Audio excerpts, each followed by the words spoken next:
नमस्कार, मैं हूं शिवानी पांडे और आप देख रहे हैं 4 PM। दोस्तों, अली लारीजानी की मौत के कुछ ही घंटों बाद ईरान ने नेतन्याहू के दफ्तर पर क्लस्टर बमों से अब तक का सबसे खतरनाक हमला किया है।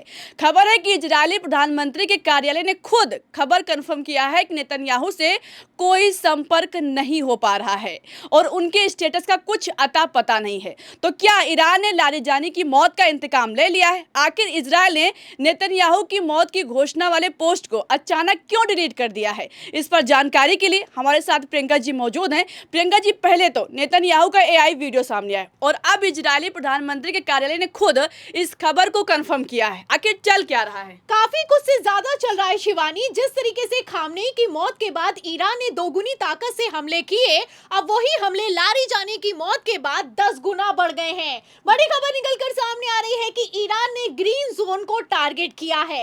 ईरान की तरफ से 100 मिसाइलों को दाग दिया गया है।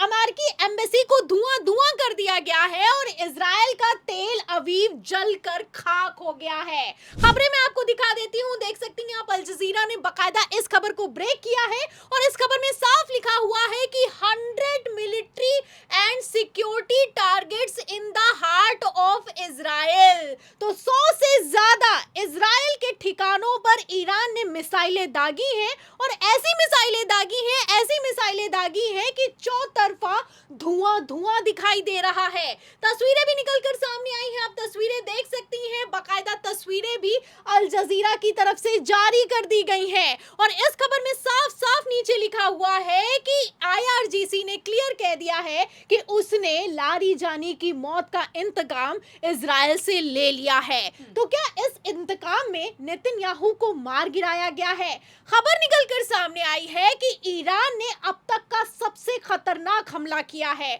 और इस हमले में जहां एक तरफ मिसाइलों का जखीरा निकाल लिया गया है, वहीं दूसरी तरफ खबर ये निकलकर सामने आई है कि ईरान ने खुर्रम शहर और खैबर जैसी मिसाइलों से नेतन्याहू के दफ्तर पर भी हमला किया है और टारगेट एकदम सटीक लगा है। एक तरफ खबर निकलकर सामने आई है, वहीं दूसरी तरफ दावा यह किया जा रहा है कि नेतन्याहू से किसी तरह का कोई संपर्क नहीं हो पा रहा है। मतलब पहले तो नेतन्याहू के एआई वीडियो निकलकर सामने आए और अब मैं आपको बता दूं कि इजराइल के प्रधानमंत्री कार्यालय की तरफ से भी इस खबर को कंफर्म कर दिया गया है। तो चौतरफा तहलका मच गया है।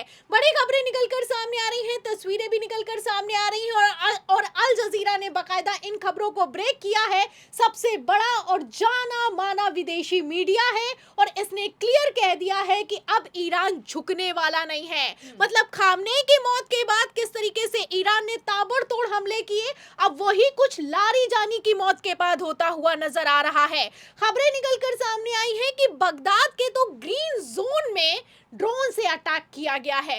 ड्रोन से अटैक किया गया है, तस्वीरें आप देख सकती हैं। बकायदा तस्वीरें भी अल जजीरा की तरफ से जारी कर दी गई हैं। बगदाद में जहां पर भी जिस होटल में अमेरिकी राजदूत आकर ठहरते हैं और अमेरिका की एम्बेसी है, वहां पर ताबड़तोड़ हमले किए जा रहे हैं। मतलब इराक की राजधानी बगदाद में किस तरीके से हमले हुए हैं, इस खबर से आप अंदाजा लगा सकती हैं और ये खबर 18 मार्च की है। तो आज की खबरें और इन खबरों से आप समझ सकती हैं कि किस तरीके से ईरान अब अपना इंतकाम लेने के लिए कुछ भी कर गुजरने को तैयार हो चुका है।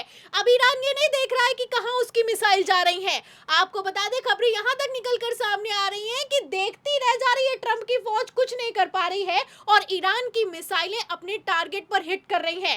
एनडीटीवी की खबर है, खबर में आप देख भी सकती हैं, साफ लिखा हुआ है कि अमेरिकी दूतावास में घुसा ईरानी ड्रोन, देखती रह गई ट्रंप की फौज। तो ट्रंप की फौज के कुछ बस का नहीं रह गया है। एक तरफ हमला करता है ईरान, वहीं दूसरी तरफ वीडियो भी जारी कर दिया है। खबरें अपने आप में कितनी पुख्ता है, इन वीडियो से आप अंदाजा लगा सकती हैं। तो फिलहाल आप समझ सकती हैं कि शांति वार्ता की बातचीत चल रही थी और इसी शांति वार्ता के बीच एक बार फिर से ईरान को अमेरिका और इजराइल ने धोखा दिया है। फिलहाल अब ये धोखा उल्टा पड़ने वाला है क्योंकि ईरान तो पीछे नहीं हटने वाला है। खबरें निकलकर सामने आ रही हैं, खबर आप देख सकती हैं और इसी के साथ जो इजराइल के प्राइम मिनिस्टर के कार्यालय की तरफ से ट्वीट निकलकर सामने आया है, उसने तहलका मचा दिया है। इस ट्वीट में आप देख सकती हैं कि साफ साफ लिखा हुआ है कि rumour circulating on social media about PM Benjamin Netanyahu status are unconfirmed. मतलब कि प्रधानमंत्री कार्यालय जो कि इजराइल का है उसी को नहीं पता है कि बेंजामिन नेतन्याहू का स्टेटस क्या है, पहली बात। और आगे देख सकते हैं कि इसमें साफ साफ लिखा हुआ है कि efforts are under way to establish contact, PM Netanyahu remains committed to Israel security. तो आप समझ सकती हैं कि इजराइल के प्रधानमंत्री नेतन्याहू से संपर्क किया जा रहा है और उनका स्टेटस क्या है इसको लेकर अभी पीएम कार्यालय को भी किसी तरह की कोई जानकारी नहीं है। तो फिलहाल जिस तरीके की खबर निकल कर सामने आई है और प्राइम मिनिस्टर ऑफ इजराइल के आधिकारिक ट्विटर हैंडल से इस खबर को पोस्ट किया गया है, ऐसे में आप समझ सकते हैं कि ईरान ने कुछ तो बड़ा कर दिया है और ईरान ने कुछ ऐसा कर दिया है जिसके बाद से अमेरिका तक बौखला रहा है। खबर निकलकर सामने आई, एक तरफ जहां दावा किया गया वहीं दूसरी तरफ मैं आपको बता दूं कि इस ट्वीट को अचानक से डिलीट कर दिया गया। अब फिलहाल डिलीट करने के बाद खबर और भी ज्यादा पुख्ता हो गई है कि कुछ तो नेतन्याहू को ऐसा खो गया है जिसे अब प्रधानमंत्री कार्यालय भी छुपाना चाह रहा है। फिलहाल छुपाने से ये खबरें अब छुपने वाली नहीं है क्योंकि ईरान पीछे हटने वाला नहीं है। एक तरफ ईरान पीछे हटने के लिए तैयार नहीं है, वहीं दूसरी तरफ अमेरिका भी अकेला पड़ गया है।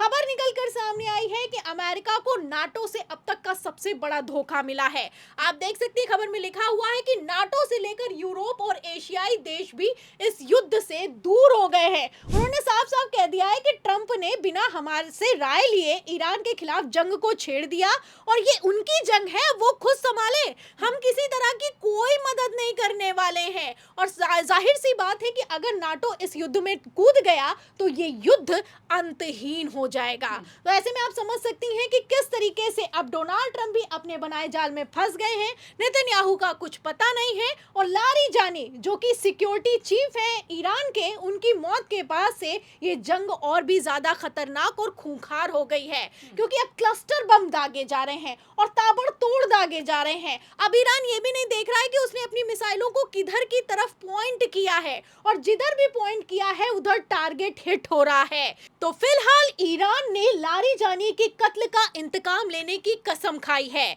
तो क्या इस कसम को पूरा करने के लिए नेतन्याहू की हत्या कर चुका है ईरान? कई तरह के सवाल हैं। फिलहाल इन सवालों के बीच जिस तरीके से इजराइल ने पहले ट्वीट किया और बाद में इस ट्वीट को डिलीट कर दिया, जाहिर सी बात है कि दाल में कुछ काला नहीं बल्कि पूरी की पूरी दाल ही काली है। तो बिल्कुल ऐसे में सवाल उठ रहा है कि क्या ईरान ने नेतन्याहू को मार गिराया है और लारिजानी की मौत के बाद अब क्या ईरान को रोकना अमेरिका के लिए नामुमकिन हो गया है? इस सवाल के जवाब पर आपको क्या लगता है कमेंट में जरूर बताइएगा।